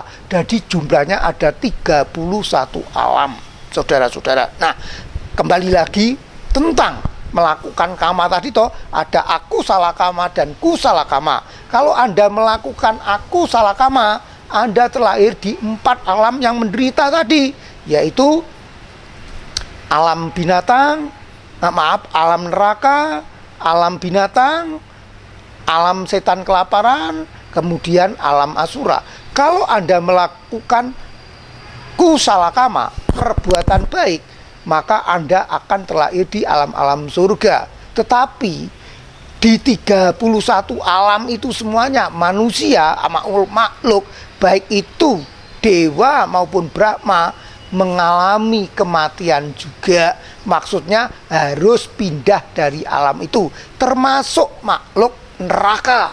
Kalau kamanya buruk itu sudah habis, maka dia pun juga bisa terlahir di alam Brahma. Oleh sebab itu, kelahiran di 31 alam ini disebut mengarungi atau terkena lingkaran samsara. Nah, kalau terlepas dari ini, maka disebut nibbana. Jadi nibbana bukan surga, saudara-saudara. Nibbana adalah terbebasnya dari duka, terbebasnya dari lingkaran tunggal lahir berputar dari 31 alam. Kalau yang sudah mencapai arahat. Tetapi sebelum mencapai arahat, dia sebagai anagami terutama, itu ada satu surga yang disebut surga Sudawasa, termasuk di dalam alam Brahma. Nah, ada 5 alam. Nah, jadi karena awija, kembali lagi ya, karena awija maka mengakibatkan tindakan-tindakan atau kama, yaitu sangkara, baik kusala kama maupun aku salah kama. Nah, karena perbuatan-perbuatan ini, maka menimbulkan tumimbal lahir, yang pada saat mau lahir menimbulkan yang disebut kesadaran tumimbal lahir, yang disebut apa? Yaitu patik sandi winyana. Winyana adalah kesadaran, patik sandi adalah tanda untuk lahir. Nah, patik sandi winyana adalah kesadaran untuk lahir. Nah, karena adanya kama, adanya tindakan, dan sebelum mencapai nibbana, kama ini memiliki suatu kekuatan yang mendorong makhluk itu untuk bertumimbal lahir, entah terlahir di salah satu atau mengembara di 31 alam ini. Nah, pada saat itu adalah pada saat setelah meninggal di satu alam, melanjutkan terlahir di alam berikutnya, itu memunculkan yang disebut patik sandi winyana. Nah, pada saat patik sandi winyana ini telah terkondisi, kalau sebagai manusia dan binatang, yaitu terutama manusia ada 3 syarat, yaitu harus ada ibu yang pada saat itu masa-masa subur, kemudian ada ayah yang memiliki sperma yang bagus, berkumpul, dan ada gandaba atau ya ini tadi yang disebut pati sandiwinyana berkumpul, maka akan timbullah suatu kehidupan yang dimulai dari apa? Embrio atau zigot. Nah, itu. Nah, pada saat mengandung, maka mulailah terbentuk yang disebut nama dan rupa. Rupa adalah yang dihasilkan, materi yang dihasilkan oleh ayah dan ibu, yang disebut embrio. Kesadarannya yaitu dari patik sandiwinyana, sehingga menjadi makhluk hidup walaupun belum memiliki tangan dan kaki, tetapi sudah makhluk hidup karena itu memiliki nama dan rupa, batin dan jasmani, walaupun jasmaninya adalah belum komplit. Jadi satu kali lagi, awija mengondisikan sangkara, sangkara mengondisikan patik sandiwinyana, patik sandiwinyana mengondisikan munculnya nama rupa. Nah, dari kandungan itu, dari embrio terus dipelihara oleh ibunya, ibunya makan, kemudian dari tali pusar itu memberi sari makanan, akhirnya berkembang apa? Yaitu tubuh dan indria. Mulailah menjadi bayi atau orok yang memiliki mata untuk melihat, memiliki telinga dan gendang telinga untuk mendengar, memiliki hidung bisa untuk apa itu mencium, memiliki lidah untuk mengecap, dan juga tubuh, kulit untuk menyentuh, dan pikiran itu sendiri. Nah, organ-organnya adalah otak dan sebagainya. Ini adalah rupa.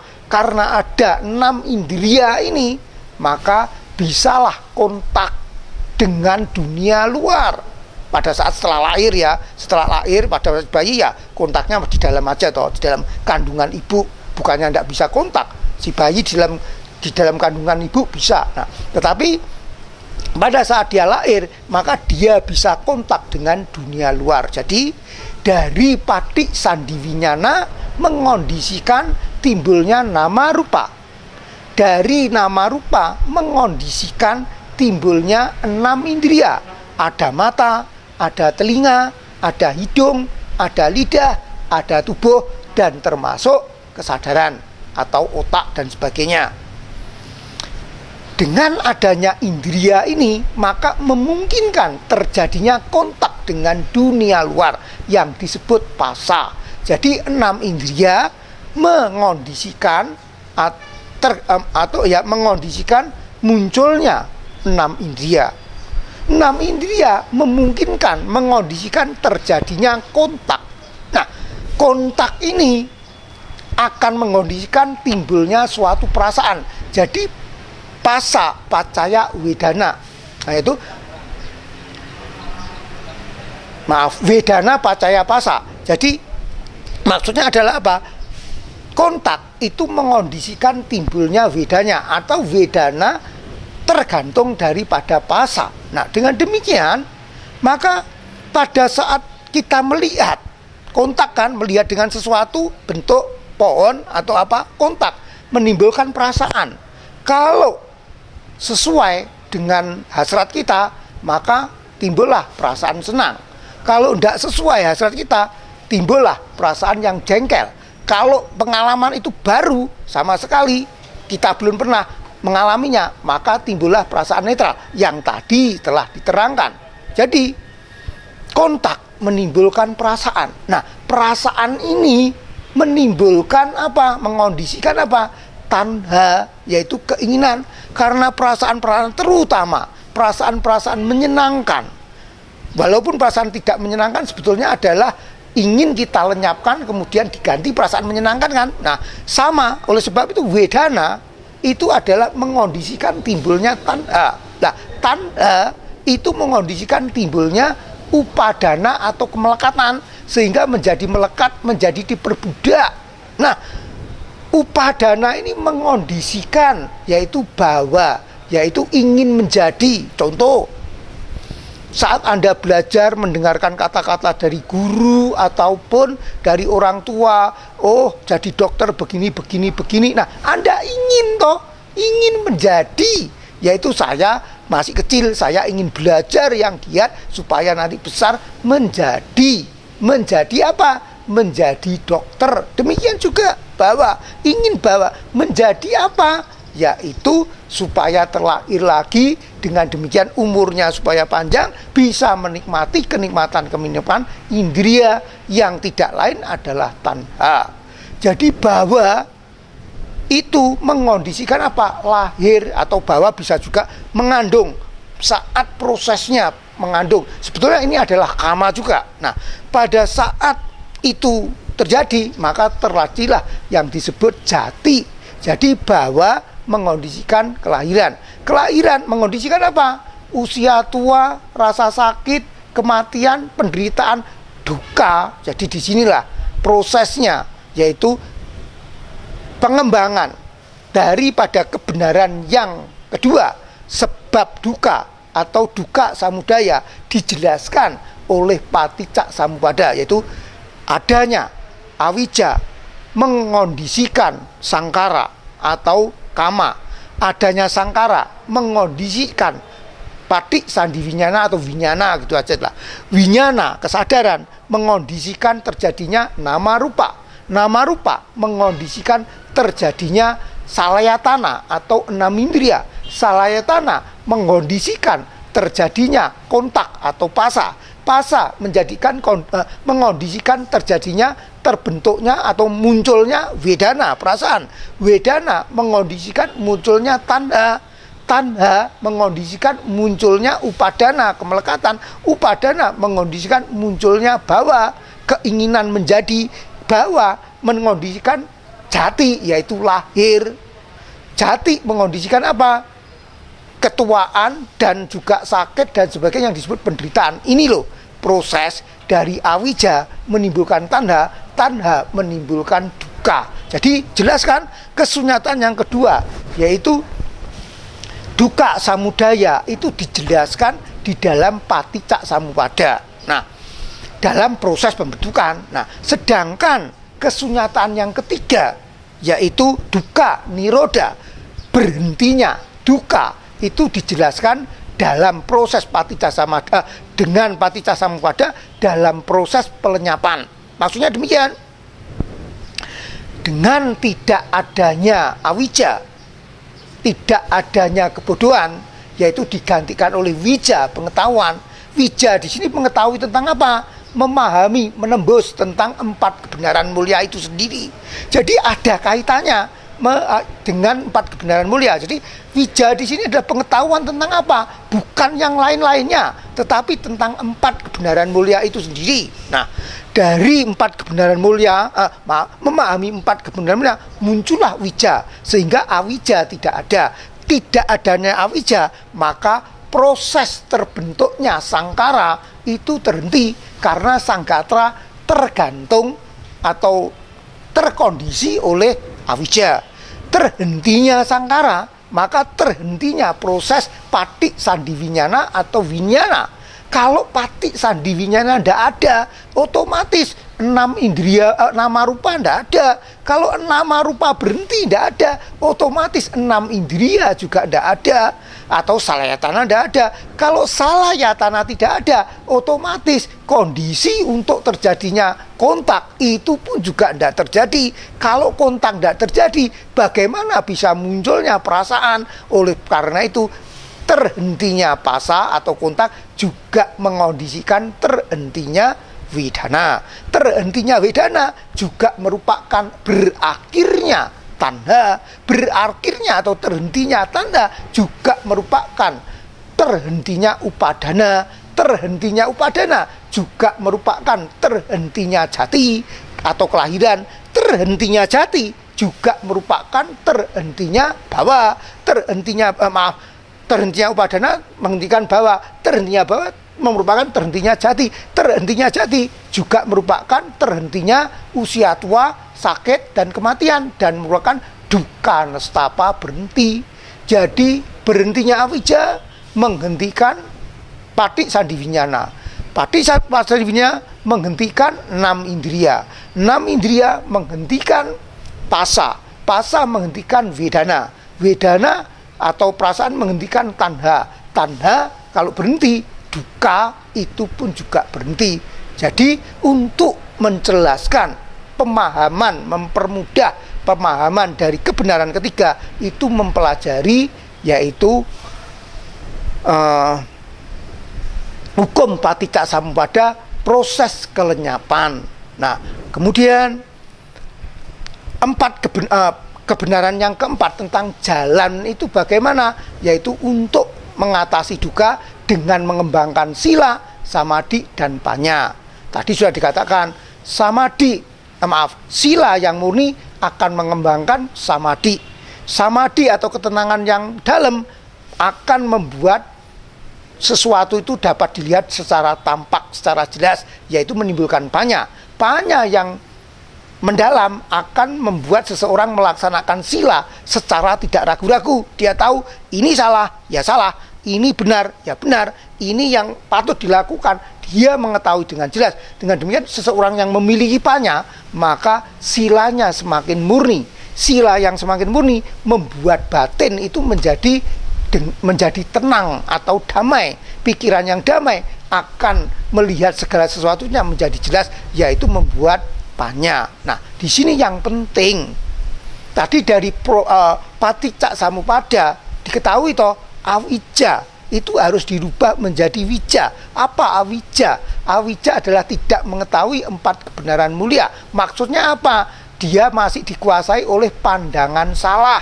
Lah, wija itu apa? Adalah pandangan benar, yang samaditi. Lah, bagaimana prosesnya? Sebenarnya paticca samuppada itu juga dipraktekkan, bukan hanya sekedar teori yang dihafalkan. Bagaimana cara mempraktekkan lewat paticca samuppada? Memang tidak bisa paticca samuppada kalau dipraktekkan dalam kehidupan sehari-hari, prosesnya ya tidak bisa selengkap itu ya. Kita harus menyederhanakan. Nah, terutama dimulai dari mana? Yaitu dimulai dari winyana atau kesadaran. Karena kita kan hidup. Nah, namanya kita hidup selalu menyadari pada saat kita melihat segala sesuatu, melihat tumbuh-tumbuhan, melihat warna, itu kesadaran mata kita akan muncul kan. Nah, pada saat kita mendengarkan suara yang nyata, maka pada saat Anda mendengar, pada saat gendang telinga bergetar, kemudian memunculkan kesadaran. Kesadaran apa? Kesadaran mendengar. Termasuk pada saat mencium, itu kesadaran mencium. Jadi winyana di sini, walaupun kesadarannya itu sebenarnya 1, tetapi bisa dibedakan menjadi 6, yaitu kesadaran melihat, kesadaran mendengar, kesadaran mencium, kesadaran mengecap, kesadaran menyentuh, dan kesadaran berpikir. Kesadaran mendengar dan melihat sudah berbeda peristiwanya, walaupun sama-sama kesadaran. Nah, kalau kita perhatikan, ini loh sebabnya mengapa kesadaran kok disebut kanda, yaitu kelompok.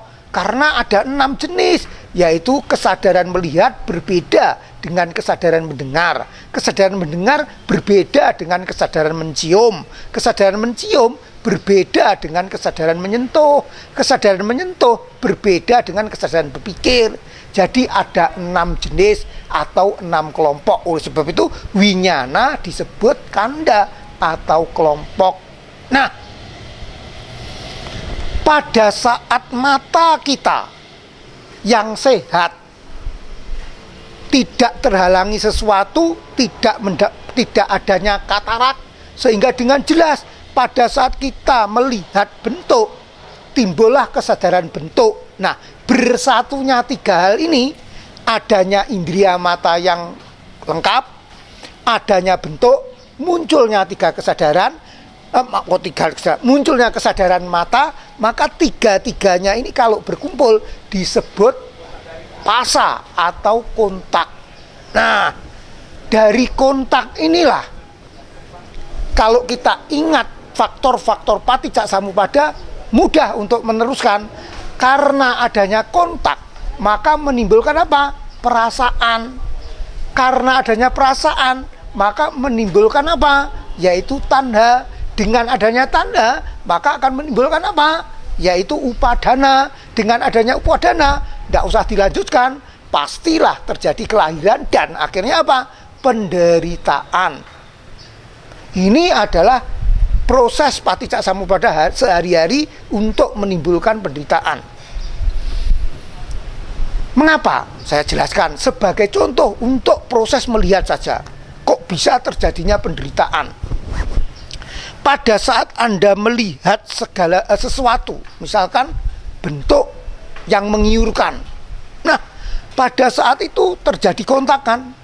Kemudian perasaan menyenangkan muncul kan. Pada saat perasaan melihat bentuk yang menggiurkan atau makanan yang menggiurkan itu muncul.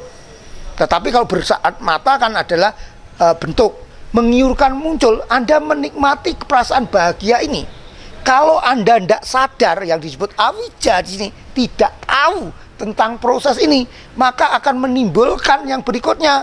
Apa? Yaitu tanda keinginan untuk menikmati hal yang menggiurkan itu terus-menerus, lagi dan lagi. Nah, kalau Anda terus ikuti, maka apa? Akan timbul ketergantungan atau kemelekatan upadana yang diperbudak. Nah, karena ada itu, maka apa?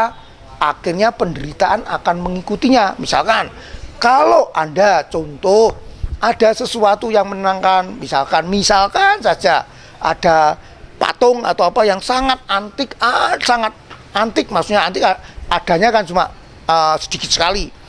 Anda pertama pergi ke toko barang antik, terus kemudian Anda melihat mungkin ada Buddha Rupang yang kuno. Nah, itu melihat toh. Nah, kemudian timbul keinginan, saya ingin memiliki Buddha Rupang ini.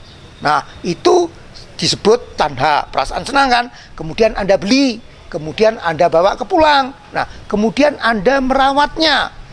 Kalau Anda tidak hati-hati di sini, terus menerus perasaan senang itu akan menimbulkan keinginan, yaitu apa? Supaya rupang ini tidak hilang, menjadi milikku terus menerus. Nah, itu adalah tanda yang berakibat menjadi upadana, ketergantungan. Apa akhirnya? Anda karena sangat tergantung, menjaganya, terus Anda bersihkan, dan Anda selalu khawatir jangan-jangan hilang ya ini. Anda selalu mengawat-ngawati. Nah, itu adalah ketergantungan, merupakan penderitaan. Kalau pada suatu saat Anda lengah, misalkan, ini hanya sekedar contoh, Buddha Rupang itu hilang, maka apa? Timbullah kekecewaan. Anda harus mencari, lapor ke polisi. Nah, itu merupakan suatu akibat penderitaan dari apa? Upadana. Upadana itu atau kemelekatan itu timbul dari mana? Dari tanda atau nafsu keinginan memilikinya. Nafsu keinginan memilikinya dari mana? Karena Anda merasa senang pada saat melihat. Nah, ini. Nah, jadi di sini Anda mengetahui paticca samuppada sebenarnya merupakan suatu pedoman untuk kita praktek. Dimulai dari mana? Aktivitas indria. Jadi pada saat pasa itu kita harus hati-hati. Kemudian pada saat menimbulkan perasaan, kita pun harus khusus ekstra hati-hati. Perasaan apa yang menimbulkan? Jangan sampai berkembang menjadi tanda. Jadi para suci, baik seka maupun aseka, sama-sama mengalami peristiwa melihat atau proses paticca samupadanya adalah berakhir. Berakhirnya begini. Pada saat 6 indria itu kontak, maka akan menimbulkan perasaan wedana. Cuma pada saat perasaan wedana muncul, para seka itu bisa mengatasi, yaitu meredam hingga menjadi perasaan netral yang disebut UPK. Nah, perasaan UPK inilah yang menghentikan berkembangnya menjadi tanda. Nah, sebetulnya proses awalnya sama, cuma berbedanya putu jana atau orang biasa itu tidak waspada pada saat kontak dan terutama berkembangnya perasaan. Dengan demikian apa? menjadi tanha, tanha berkembang menjadi upadana, upadana berkembang menjadi bawa jati dan duka. Tetapi para sekya, para seka itu memiliki perhatian pada saat dia melihat kontak, baik melihat maupun mendengar maupun mencium. Saat timbulnya perasaan, perasaan yang muncul itu dia amati, tidak sampai berkembang menjadi tanha, tetapi teredam dengan munculnya perasaan netral atau atau UPK. Dengan demikian terpotong di sini, tidak sampai berkembang jadi tanha. Kuncinya di situ. Nah, memang tidak semudah itu, saudara-saudara. Maka dari itu kita perlu berlatih yang disebut melatih, yang umumnya disebut wipasana, guna menimbulkan kebijaksanaan.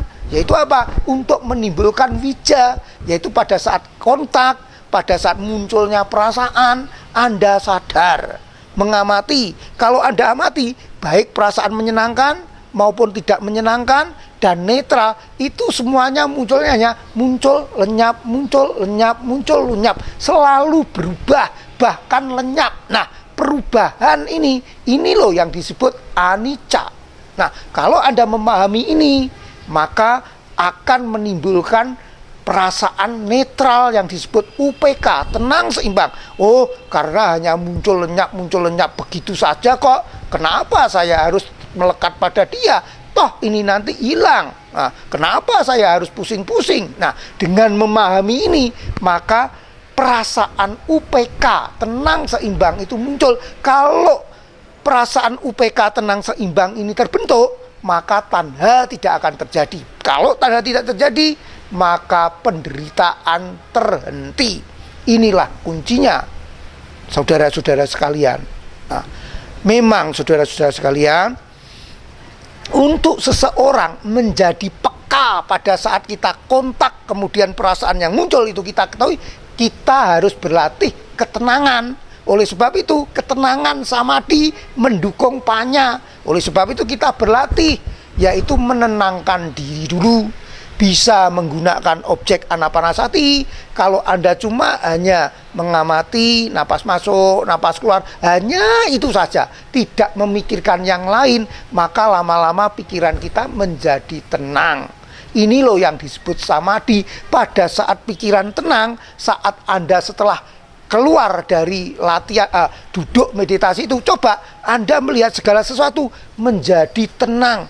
Emosi-emosi tidak akan muncul. Nah, pada saat emosi-emosi teredam, Anda melihat segala sesuatu itu menjadi jelas. Saat perasaan mungkin Anda melihat sesuatu muncul, itu dapat terdeteksi, bahkan sampai lenyapnya.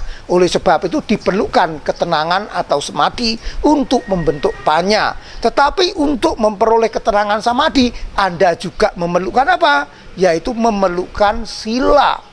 Karena seseorang yang menjaga sila tidak dipenuhi penyesalan, tidak dipenuhi oleh musuh. Dengan demikian Anda tenang, tidak diganggu kok. Dengan demikian apa? Batin Anda tenang, mudah untuk melatih meditasi. Pada saat sudah kokoh, maka batin menjadi tenang, melihat segala sesuatu itu mudah meredam. Karena apa? UPK-nya itu sudah ada. Kalau Anda melatih samadhi sampai mencapai jana keempat, UPK-nya itu luar biasa. Bahkan bisa bertahan berminggu-minggu dan berbulan-bulan. Lah, orang dalam suasana ini pada saat kontak, perasaan apapun yang muncul, dia bisa mengetahui keadaannya, bisa mempelajari tingkah laku dari perasaan maupun ingatan. Dengan demikian dia bisa mengetahui apa? Yaitu sifat perubahannya, anicca. Kalau segala sesuatu selalu berubah, tidak mungkin menjadi landasan yang kuat untuk menimbulkan kebahagiaan selamanya. Inilah pengertian tentang duka. Karena selalu berubah, tidak mungkin ada jiwa yang tetap. Inilah pengertian tentang anatta. Dengan demikian dilandasi dengan UPK, Anda mengamati anicca, duka, anatta dari perasaan yang timbul dan juga pikiran atau sangkara yang timbul. Dengan demikian terstoplah dari situ. Dengan demikian tidak akan menimbulkan apa? Yaitu tidak akan menimbulkan duka. Dari saat Anda selalu mengamati perubahan terutama anicca dari Vedana aja lah, tidak usah yang bahaya. Dengan demikian Anda selalu melihat ada kelemahannya, maka apa?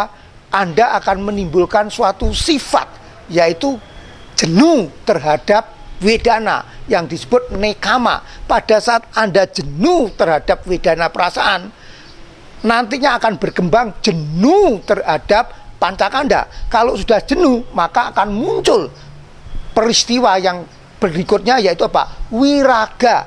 Anda dijauhkan dari pancakanda. Kalau Anda sudah dijauhkan dari wiraga, otomatis kesadaran Anda tidak mengamati pancakanda, tetapi Anda sudah tertarik terhadap nibbana. Dengan demikian akan muncul nirodha, penghentian, yaitu penghentian itu adalah nibbana. Ini proses secara singkat. Jadi paticca samuppada yang dimulai dari proses kontak sampai tanha, kalau tidak menimbulkan tanha, itu adalah penghentian. Jadi yang perlu Anda perhatikan saat kontak munculnya perasaan, udah dua itu, saat kontak dan munculnya perasaan.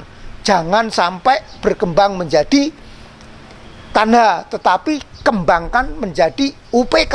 Kalau menjadi UPK, akan Anda dapat mengamati sifat anicca dukkha anatta. Kalau Anda memahami anicca dukkha anatta, maka akan muncul kejenuhan atau nekama. Kalau munculnya nekama, akan memunculkan wiraga, terpisahnya dari nafsu, keinginan atau kilesa, kekotoran batin. Dengan demikian Anda akan bisa mengamati nibbana atau nirodha. Tanpa itu tidak bisa. Jadi paticca samuppada sebetulnya merupakan tuntunan praktek. Perbedaan antara orang suci dan tidak suci yaitu pada saat Vedana. Kalau Vedana kita berlanjut menjadi tanha, tetapi kalau Vedana para suci dapat diganti atau ya dikembangkan menjadi UPK. Oleh karena itu saudara-saudara, menenangkan pikiran itu adalah perlu. Memang berlatih meditasi yang disebut samatha itu sebetulnya tidaklah mudah. Terutama Anda sebagai rumah tangga, sebetulnya bisa. Yang penting itu apa? Perhatian. Anda selalu perhatian, selalu sadar adalah winyana yang kuncinya. Winyana kesadaran diubah menjadi apa? Menjadi sati. Sati itu diarahkan ke hal yang benar, ke objek-objek yang benar. Kalau diarahkan dengan benar dan Anda memahami anicca dukkha anatta, itu yang disebut sampajanya. Jadi sati sampajanya akan menimbulkan panya. Nah, sati sampajanya tidak lain adalah apa? Yaitu selalu sadar saat ini ditambah pemahaman tentang anicca dukkha dan anatta. Jadi gerakan apapun Anda selalu sadar. Bisa Anda gunakan pembantu kata-kata Buddha. Pada saat Anda jalan, langkah kanan bud, langkah kiri do, melakukan aktivitas apa? Budo. Kalau Anda lakukan terus-menerus dalam waktu 3 bulan, tanpa henti, Anda pasti mencapai kedamaian. Pada saat damai, Anda memiliki UPK yang kokoh. Saat itu cobalah pada saat Anda mengamati sesuatu, gejolak perasaan maupun pikiran dapat Anda deteksi dan perubahan itu dapat Anda lihat. Dengan demikian Anda menjadi bebas, tidak melekat. Ya, uraian saya cukup sekian.